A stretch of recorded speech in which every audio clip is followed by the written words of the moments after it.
Crime and Punishment by Fyodor Dostoevsky, translated by Constance Garnett. Narrated by Dick Hill. This unabridged audiobook was produced in the year 2010 by Tantor Media Incorporated, which holds the copyright thereto. Translator's Preface. A few words about Dostoevsky himself may help the English listener to understand his work. Dostoevsky was the son of a doctor. His parents were very hard-working and deeply religious people, but so poor that they lived with their 5 children in only 2 rooms. The father and mother spent their evenings in reading aloud to their children, generally from books of a serious character. Though always sickly and delicate, Dostoevsky came out third in the final examination of the Petersburg School of Engineering. There he had already begun his first work, Poor Folk. This story was published by the poet Nekrasov in his review and was received with acclamations. The shy, unknown youth found himself instantly something of a celebrity. A brilliant and successful career seemed to open before him, but those hopes were soon dashed. In 1849 he was arrested. Though neither by temperament nor conviction a revolutionist, Dostoevsky was one of a little group of young men who met together to read Fourier and Proudhon. He was accused of taking part in conversations against the censorship, of reading a letter from Violinski to Gogol, and of knowing of the intention to set up a printing press.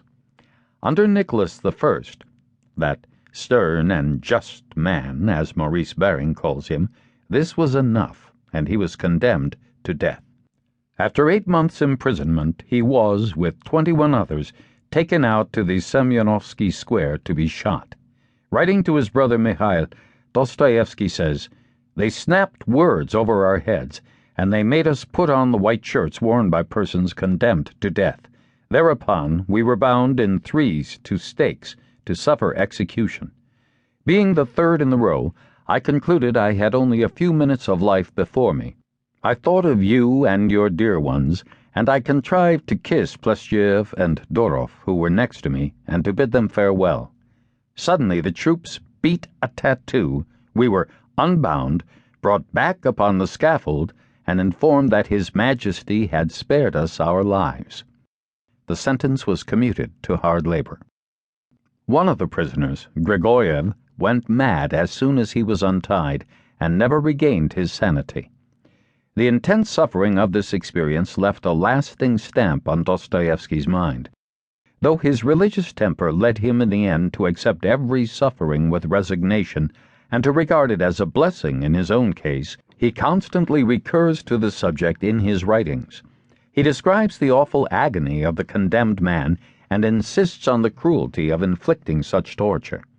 Then followed 4 years of penal servitude spent in the company of common criminals in Siberia, where he began the Dead House and some years of service in a disciplinary battalion. He had shown signs of some obscure nervous disease before his arrest, and this now developed into violent attacks of epilepsy, from which he suffered for the rest of his life. The fits occurred 3 or 4 times a year and were more frequent in periods of great strain. In 1859 he was allowed to return to Russia.